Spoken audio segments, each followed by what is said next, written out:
doing the Sewage and Water Board meeting and then coming here and just getting myself prepared for you all. So again, this is our Wednesday briefing that I have with you, and I just want to keep them going. I think that they're beneficial to all of us, quite frankly. As I do, I'm going to start with a couple of updates that I would like to give, and then after which I'll turn it over to John and we'll go through your questions that you pose for me. I have a little bit, a lot to cover, I would say, in my notes this morning, but I'm going to try to get through it as best as I can, and of course as fast as I can. So I like to start focusing on public safety, and again, looking at the preliminary data from the New Orleans Police Department. While this past week of May 7th through the 13th, we did again see fewer armed robberies, carjackings, and auto thefts than the previous week. However, we did see an uptick, an unfortunate uptick, if you will, in violent crime in the city.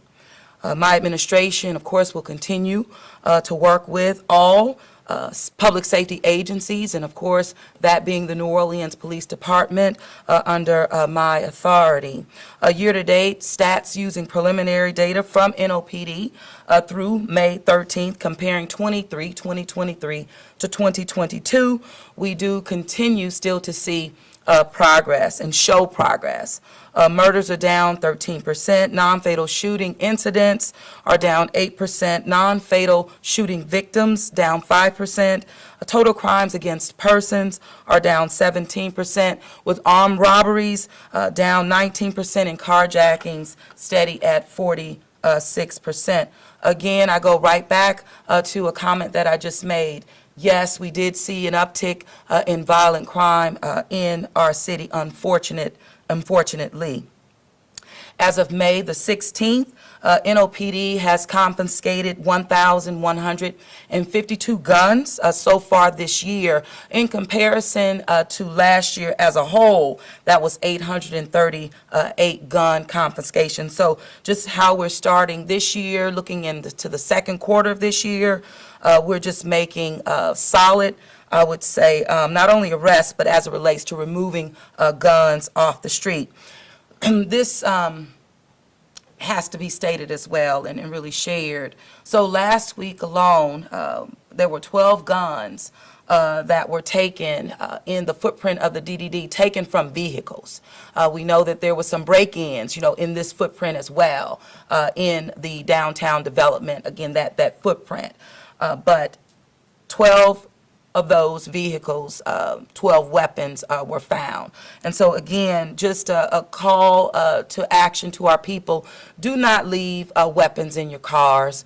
This is something that the criminal element depends on. And it also is it's kind of fueling what we're seeing in regards to break-ins to vehicles, vehicle break-ins. So keep guns out of cars. I wanted to also just share that my administration will continue, as always, to stand by the men and women of the New Orleans Police Department. With that, moving forward as it relates to litigation relative to the pension system in regards to the employer and employee pension contributions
naming victims, so to speak, in terms of the women that did lose their lives, and of course the families that are grieving and will continue to grieve and be fully impacted by the loss of their loved ones in their families, and as it relates to several being moms, you know, and celebrating Mother's Day as well.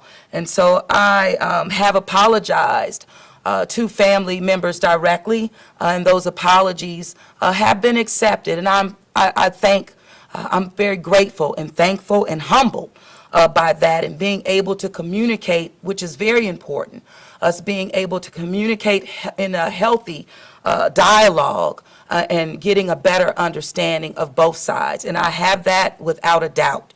And so what I will say is that I just again apologize if I offended or hurt anyone based on the comments that I made in referencing women. And I'm talking and speaking, I guess, from a more of an investigative standpoint. I get more information on what's happening on the streets of the city, in homes, in families, and sometimes I believe, I know when I spoke about it, I kind of wove all those things together, and I did not intend to hurt anyone, and did not even intend to make light of the women and the families that were impacted. So my heart just remains very, very heavy, and I am very sorry for that. I apologize. And so, but we have seen, and again, as I talk about from the investigative standpoint,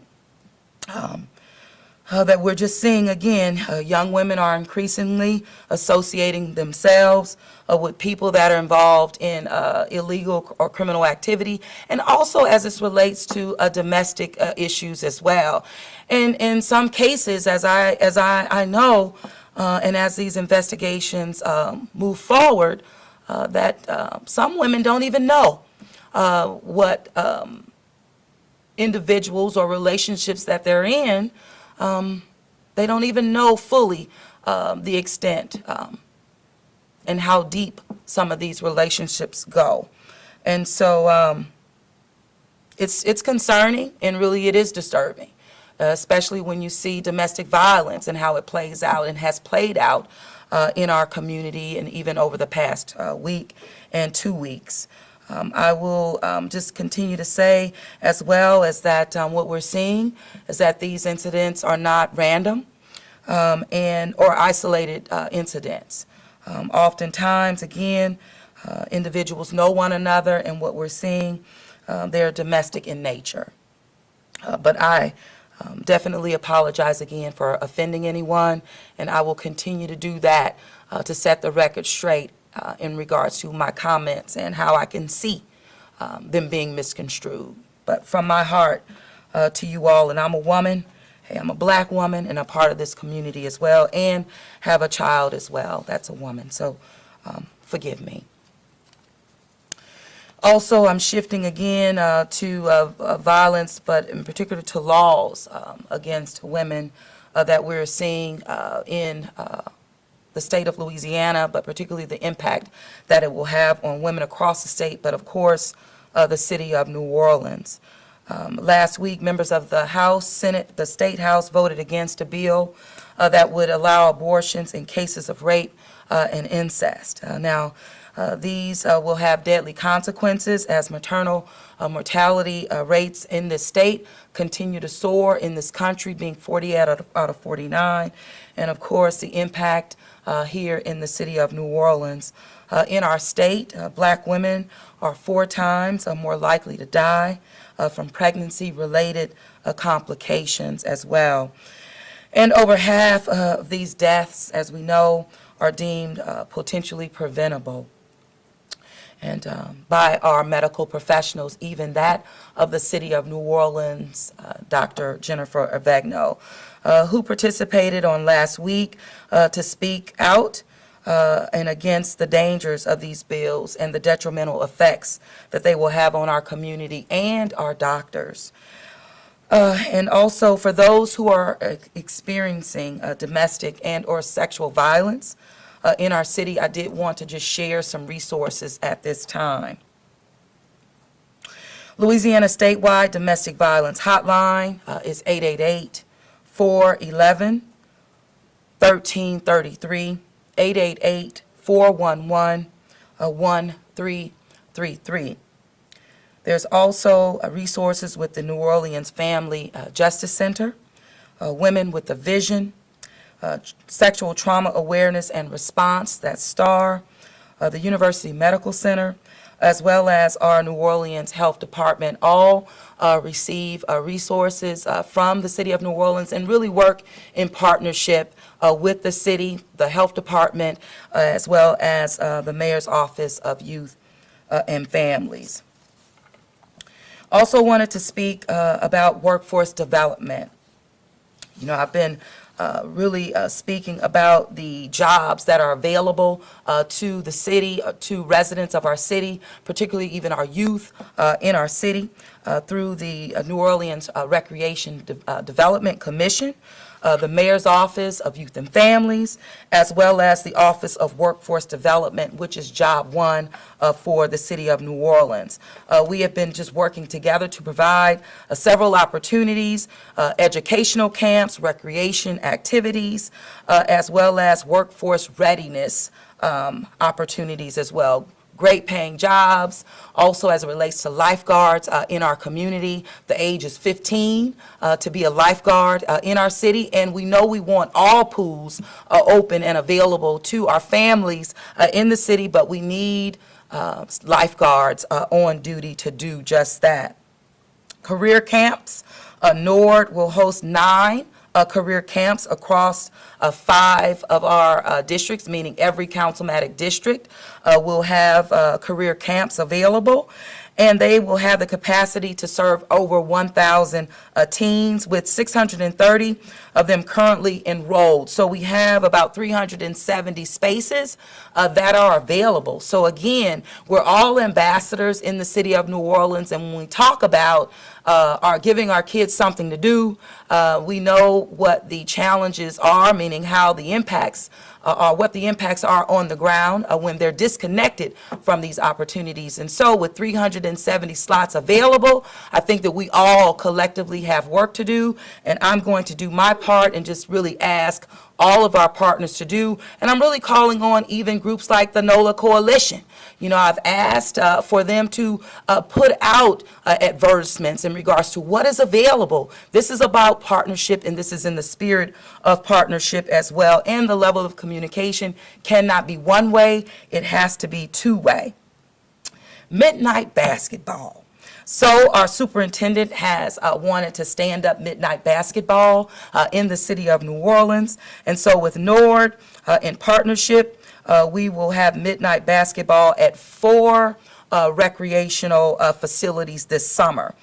Joe Brown, Rosenwald, Morris Jeff, as well as St. Bernard Recreation Center here in New Orleans. So 4 sites. The initiative will run from June the 1st through July the 28th.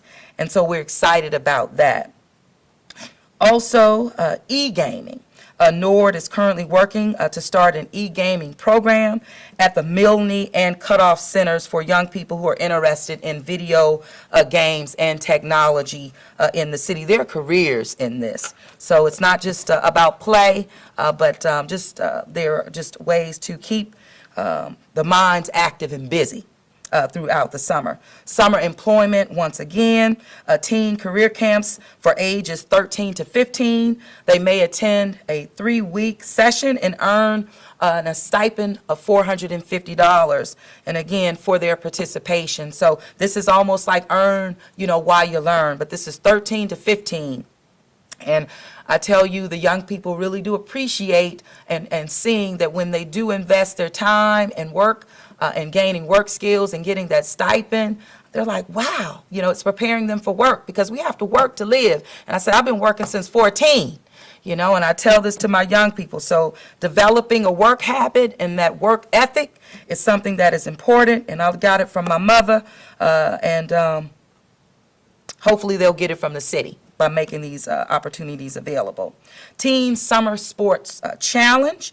This is also something teens ages 13 to 17 may earn a stipend of $400 for participation, choosing between basketball or flag football. Again, this is the Teen Summer Sports Challenge. I mentioned lifeguards, but I wanted to mention junior lifeguards. Teens ages 13 to 17 may work at the Nord Pool to learn the skills necessary to become a certified lifeguard. Wanted to mention the Verizon labs that have been unveiled at 8 different facilities, Nord facilities throughout the city. We unveiled at Rosenwald the Verizon Lab. So we are very excited about this partnership with Verizon, and it just helps us deal with the digital divide that we know that we have. We've been able to do this work prior to the pandemic and really focus on mitigating these efforts or issues throughout our city. So it's the partnerships like Verizon that help us meet people where they are. Public health. I'm excited about this, and this is, I have to say, a benefit to fighting very hard and on the front lines for a direct allocation of the American Rescue Plan dollars for the city of New Orleans. It has been a lifeline, but it has also been transformative in our ability to meet our people where they are.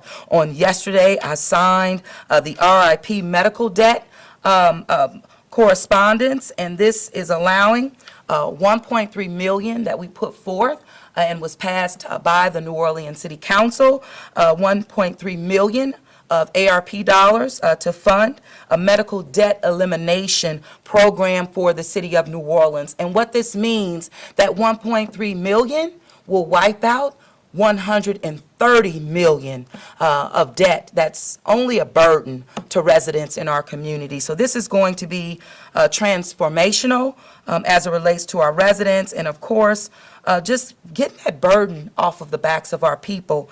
And when you're in a community, in a city like ours, and particularly the community that we serve, it's trauma on top of trauma on top of trauma. And the burdens cause trauma. And so, in my opinion, this will alleviate the burden, but also deal with trauma in our city. All these programs, again, are made available and only available because of our direct allocation. The school zone expansion ordinance in the city. I was able to sign that on yesterday as well, passed by the council. 41 schools now qualify for school zoning under this ordinance. You know that there's been schools built in areas throughout the city, maybe that did not have a zone previously that we can add, but then also listening to parents, listening to our school community, and working in partnership with them, safe routes to schools as well. And so this will help even mitigate traffic incidents as well as fatalities, unfortunately, that we've seen an uptick in throughout our city and around schools. The city of New Orleans is also taking a bold action to remain proactive in reducing incidents in our city. And so a study conducted from 2017 to 21 just showed that 6,532 car accidents happen around schools, and 206 involve people ages 18 and younger. So again, this legislation wasn't just about just passing something, but it should have an immediate impact in working with my administration to make sure that it got over the hump, but also as it relates to being implemented fully. So we're taking it seriously. Gallier Hall, in commemoration. Gallier Hall, 170 years old. The first city hall in the city of New Orleans. The building will be open to the public for free, self-guided tours in our city. Saturday, May 20th from 10 a.m. to 5 p.m. You know, it's been a priority for me and my team to just open up Gallier Hall for events and activities to the public so that they see the asset that we have, and so that when we talk about maintaining our assets, I just want them to be able to see how we're doing that. There is a fund associated with the maintenance of Gallier Hall, but again, I just want it to be something that we pivot towards improving the quality of the environment of public facilities. We've done a poor job just historically in this city with maintaining our public assets. This city hall is an example of that. Good money after bad. Because of what we have to pump into this building. Even Civil District Court is just another example. But again, Gallier Hall, open first city hall, 170 years old. I just wanted to also say, I know the BGR report on the Sewage and Water Board was released last night, I believe, about midnight. And so I've been getting inquiries about that. I know the board has as well, and just leaving the Sewage and Water Board meeting. But I will say, you know, the BGR's report speaks for itself.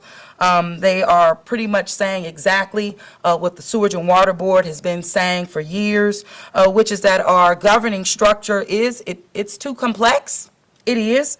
And what we have seen as well is that, you know, the city council's hand in setting rates, it now injects too much politics, I would say, into the process, or even trickery as it relates to it. So as I stated last week, the Sewage and Water Board is committed consistently, especially under the Cantrell administration, to improving our operations, especially as we continue to prepare not only for hurricane season and climate change, but as we are demonstrating that we're making more investments in our utility than we've seen in decades. And this is, I would say, a once-in-a-lifetime investment that we will see. And we're wanting to make good on that and keep the progress and the work going. And the commitment is there. Rebuilding our infrastructure, cleaning out our drains, our canals, drain lines, and just doing proactive maintenance. So this is something that will continue to be a priority for the utility moving forward. If I missed anything, I'll probably catch it when you ask me questions, but I am tired of talking for a minute. I'm going to get some water, and John, you get us through. Go ahead, and let's start with Axios New Orleans, if you have a question. I do. So one of the recommendations in the BGR report was to spin off Sewage and Water Board and make it a standalone utility, or make it completely underneath the city. Do you think either of those are viable solutions or paths forward?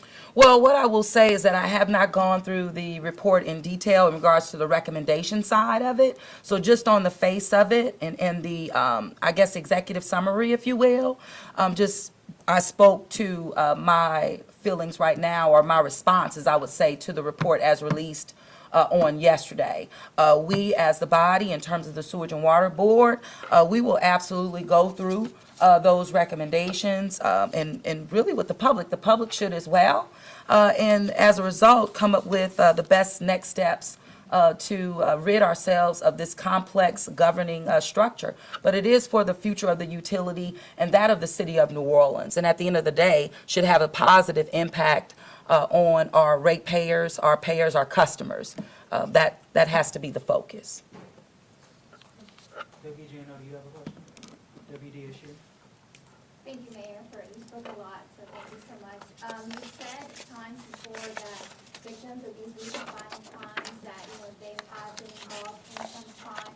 Can you talk about these recent incidents, especially with the women? Are they connected in any way? Well, what I will say is that we still have, and when things are under investigation, and I'm not going to jeopardize any of that, simply because what has been proven is that the New Orleans Police Department have just been doing stellar work relative to investigating these incidents and making solid arrests. We know that the arrests are the first, or I guess at the front of the system, engaging the criminal justice system as a whole. So it starts with the arrest, and we just want to make sure that I do not jeopardize any activity relative to the will of justice that needs to turn. So I'll leave it there. I know the superintendent will be speaking today. There is a press conference.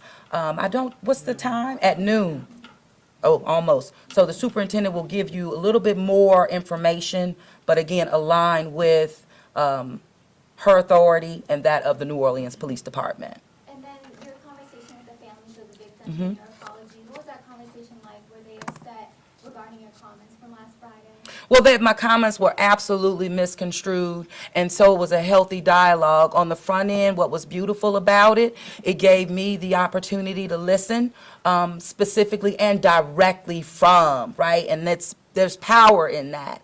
It's power for that family because it's very important for them to make me know and for me to understand their loved one and what their loved one meant to them. But not only that, just the good work and the great work of their loved ones and the family and children even that's now been left, left behind, in regards to mothers being taken from them. So what I will say, healthy dialogue, my ability to listen, my ability to also be clear about what my intentions were and to alleviate or just get clear any misperceptions of what I said in terms of my comments, but also just standing by what I see in regards to matters that are being investigated in our community. So it wasn't walking anything back, it was really respecting and humbling myself just a little bit more relative to grieving families and how raw it is in those moments and at that time, and especially, with Mother's Day coming. It rocked me, but when I was able to have the healthy dialogue, and then having been told that I was forgiven, it's power in that on both sides. For the family, with me respecting and having a better understanding and appreciation for them and their family and their loved ones, but also the exchange for them respecting my point of view as well. So that was the exchange, but an understanding. And I would say if we did more of this, we would be a safer city. WWL. I was gonna touch on that, but I guess now that you did talk about that a little bit more, can you talk to kind of violent crime in general, not just with women, but we've seen in the past 2 weeks numerous homicides, a lot of them kind of back to back. Residents are telling me, they're worried it's happening, sometimes in broad daylight in the middle of the afternoon. So can you talk about that and the brazenness that we've seen? Well, brazen is a great word, and I know that New Orleans police officers use that word as well. And the incidents that we have been seeing are, one, again, not random. There are relationships, meaning people know one another. They're retaliatory, we believe as well. We know that some are domestic, just in nature as well. Whether that is even last night, at a McDonald's, 2 individuals have words, they go outside, one pulls a gun, they, fight for it, and the other person is killed. Not being able to resolve, a conflict.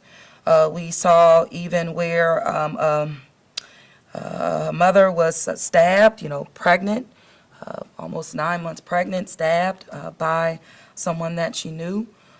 We saw, and just even where we had an incident where individuals had tracked their vehicle that was stolen. They were advised not to go to the location of where the vehicle was tracked. The individuals did not listen. They went anyway, and perpetrators in that vehicle produced a gun and shot the owner of the vehicle in the face. Thank God the owner did not die, but was shot in the face nevertheless. So it's multiple, things that we're seeing.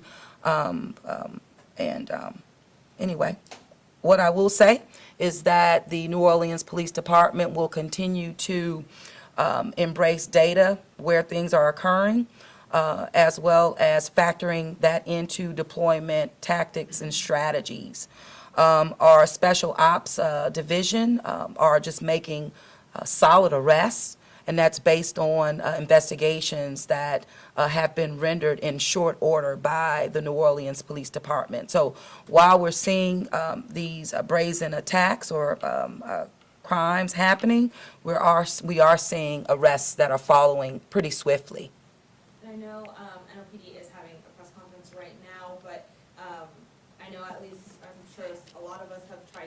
out to them to get comment on, just the numerous homicides that we've seen in the past 2 weeks? Is there a reason that we haven't heard from them more directly or more quickly after some of these incidents? I know some of the families would at least like to see them in front of the camera, even if it's, Sure. just to offer some comfort. Sure, well, I don't agree. I don't agree with your statement at all, simply because we have spoken to it, and especially as it relates to giving information on solid arrests that have been made by the New Orleans Police Department. So if anything, families in the community should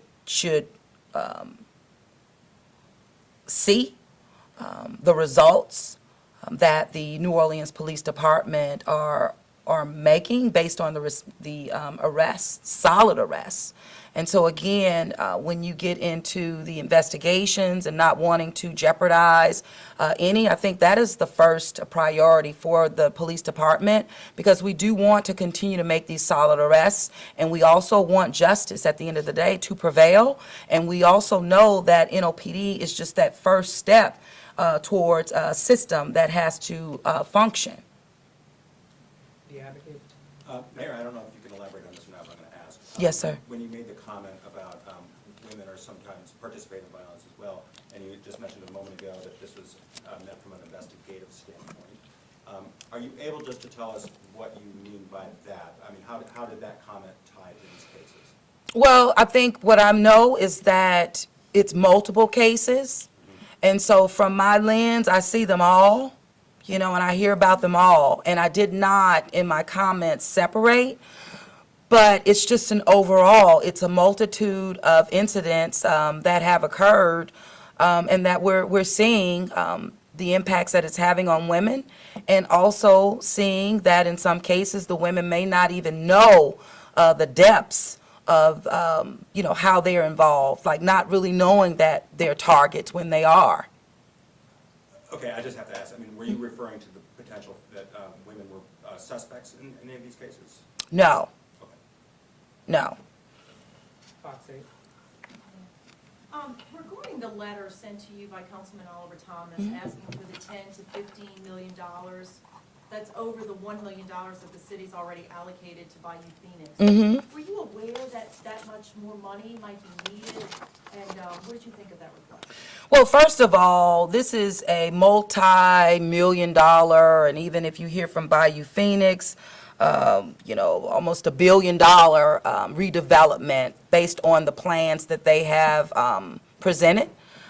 And so when you talk about, is it enough? I mean, $1 billion. But as it relates to the letter, I'll just zero in there. The letter requesting additional resources be allocated for the redevelopment of Six Flags, but in concert with Bayou Phoenix. Where I stand on that is that the City of New Orleans, and in partnership with the New Orleans Redevelopment Authority, has done a great job of getting Six Flags, this project, off the ground and making it a real project, meaning incentivizing our asset. We own the land. And so we're incentivizing the development. Now the developer has right for, meaning they have access to the land. And they can now move forward with making the redevelopment happen. We're also putting some additional skin in the game with the $1 million that is on the table. But site control is the best thing that a developer can have, and utilize that site control and the assets that it comes with, meaning because it's worth something, to use that to leverage and to receive financial obligations based on their redevelopment plan. So what I would like to see, and based on where the project is right now, I would like to see commitments, quite frankly, financial commitments from the developer based on how they're going to redevelop Six Flags, as a whole. So this is now shifted to them.